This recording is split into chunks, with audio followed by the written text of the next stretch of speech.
You're listening to School Counseling Simplified, a podcast with easy-to-implement strategies for busy school counselors. Here's your host, Rachel Davis from Bright Futures Counseling. Do you ever have a kiddo pop into your office last minute and you need an activity to do quickly? Or do you ever wish you had access to hundreds of school counseling resources at your fingertips? Well, my Impact School Counselor membership is for you. Inside Impact, you get access to hundreds of resources sorted by topic, tier, season, or monthly lesson plans. Simply log on, find what you need, download it, and use it with your students right away.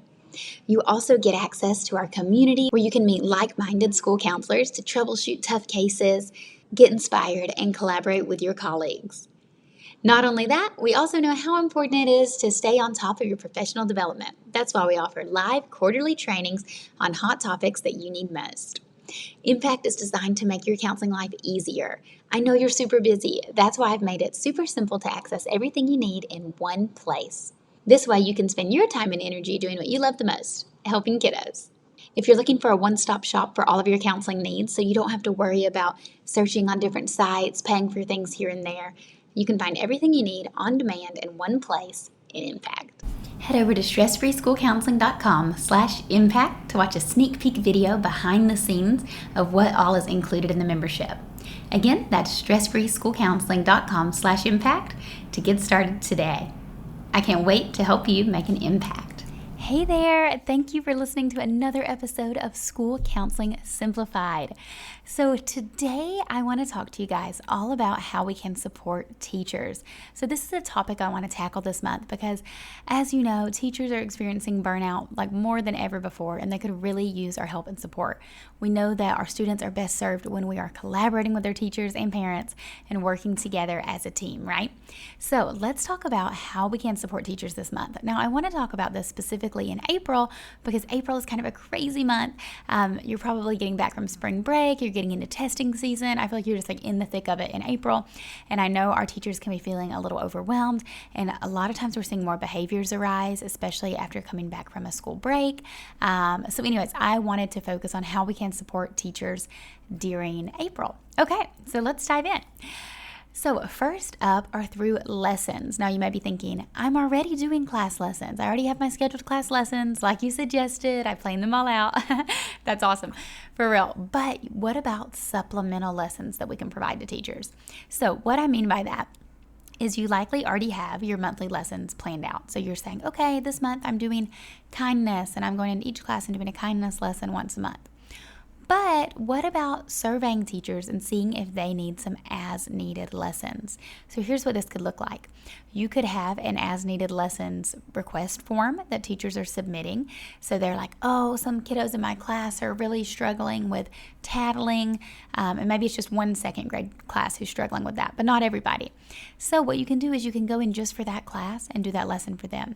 Now you can come in as the counselor and do the lesson. This is probably best because you know the lesson more than anyone. You're prepared to deliver it.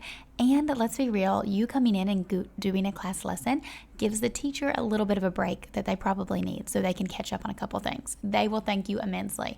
Not only are you showing them that you're a team player by teaching the lesson that they need, but you're also giving them some free time and giving them a little break as well. Now, the alternative to that is you could send the teacher the material. Say, hey, I've got a lesson for you. I'm not able to come in, but here's a lesson. All you have to do is teach it to your class. That way, they don't have to spend their nights, their weekends, their out-of-contract hours planning lessons, right? You can provide them with something that you already have. Now, you might be thinking, I don't have any of these lessons. And if that's the case, well, you need to join Impact. You've probably heard us talk about it, but that's my school counselor membership program, and you get access to all of my resources, including dozens and dozens of class lessons. But shameless plug there, but I think it is totally appropriate for this. So like I was saying, by you teaching the lesson, you're kind of giving them a break too, and you're the best one to do it, but as well, they could teach the lesson. So like I said, they could fill out a form saying, hey, this is the high need I'm having right now. I'm going to request an as-needed lesson. That's probably ideal, but not everyone's going to access the form, right? We know this from referral forms. So it can really be as simple as them just telling you in the hallway, oh my gosh, my class is struggling with this, or in the teacher's lounge, oh my gosh, I'm having the worst problem with this. And then you can say, oh, guess what? I'm here, school counselor alert. I can do an as-needed lesson for you guys. And they are going to be so pumped. Believe me on this. A couple other things you could do is you can look at previous data. So look at this time of year, see what referrals you're receiving. So these could be counseling referrals, right? Like maybe you're seeing a lot of the same referrals this time of year, and then you could do preventative class lessons on that as needed. Or you could look at behavior referrals. So talk to your administrator and see who is getting referred for behavior this time of year, right?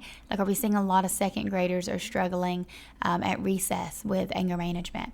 Or are we seeing that a lot of students are having attendance issues this time of year? See where the deficits are, and then you can use the data from those deficits to plan your as-needed class lessons as well. The last thing you could do is you could implement a needs assessment. Now you might be thinking, needs assessment, that's beginning of the school year stuff, and it totally is. But I also recommend doing them throughout the year as well. Do a little check-in. Hey teachers, can you fill out this quick 5-question Google form telling me what needs your class has right now? They fill it out, and then you can see all the data, and you can say, wow, a lot of classes are struggling with this time of year. I'm going to do some as-needed lessons around that area. And if you see that a lot of classes are struggling, then you may change your topic for the month, right?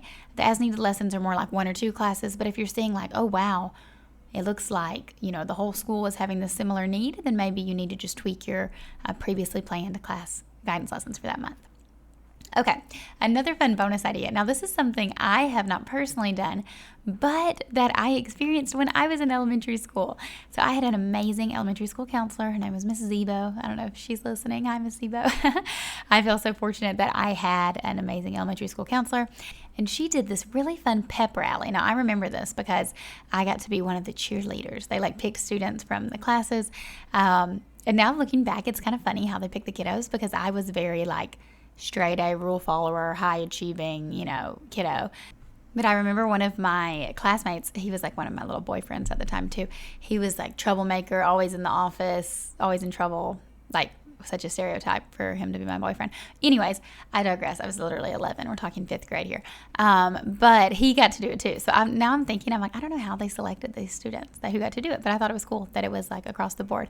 But we were cheerleaders at this pep rally, and it was a pep rally for test prep. So we had the CBT, is that what it's called? No, I don't even remember now. CBEST was some entrance exam I had to take before grad school. CRCT, is that a thing? I'm not remembering my acronyms now. Hold on. I'm going to pause and Google this. Yes, it was in Georgia. It was the CRCT. I just Googled it. I have obviously worked in a school much more recently than that. But to be honest, I'm so far removed from standardized testing. I thankfully have never had to be testing coordinator. And I don't even really know what tests are administered at my school, if I'm going to be honest with you, at the schools that I was most recently working at. But back to 5th grade, CRCT, test prep, and we had a pep rally, and students were selected to be cheerleaders, and we got to, and it was an assembly, school-wide assembly, and we got to kind of pump up everybody to get excited for the test. We're going to, stress busters, test busters, all the fun things, and we talked about eating a healthy breakfast, and the importance of that, and the importance of getting enough sleep, and just good general test-taking skills. Anyways, I just thought this was kind of a fun idea, and I was thinking, oh, this could be fun to do if you have test season coming up. You could, maybe get with your testing coordinator, maybe you are a testing coordinator, and plan a fun little pep rally to get kiddos excited. And what's funny, now that I'm thinking about this as well, is I remember the healthy breakfast piece, and my mom was the best. She packed my lunch every day till I was in high school and wrote me notes on the bag. Seriously, the best mom. Spoiled me way too much. But elementary school, she's making my breakfast every morning before school, and thankfully I was so lucky to be from a family. I'm getting enough night's sleep and showered and consistency and love and all the things, which is probably why I was able to be high achieving and get good test scores and everything. But that's another story for another day, right? So, but like I said, she would give me breakfast every morning, but we would eat cereal because I would read my Archie comics and eat cereal at breakfast every morning. And I remember on the healthy habits thing, they were cereal's too sugary. You should be having protein, an egg and fruit or something. And it was just funny because I didn't even realize that was not the most healthy choice, but it probably was. Oops, all berries. Okay, so that was kind of a funny ramble story, but I was just thinking about what I wanted to talk to you guys about today. And I was like, you know what? That pep rally was kind of fun. Maybe that's something someone could do. So if you try it at your school, please let me know. I would love to hear how it goes. Okay, guys, thank you so much. I will chat with you more next week on how we can continue to support our teachers. See ya. Thanks for listening to School Counseling Simplified. You can find the links from today's episode in the show notes. If you'd like to connect with Rachel, she's on Instagram and Teachers Pay Teachers at Bright Futures Counseling. Be sure to subscribe to the podcast so you don't miss any episodes of School Counseling Simplified. Talk to you next week.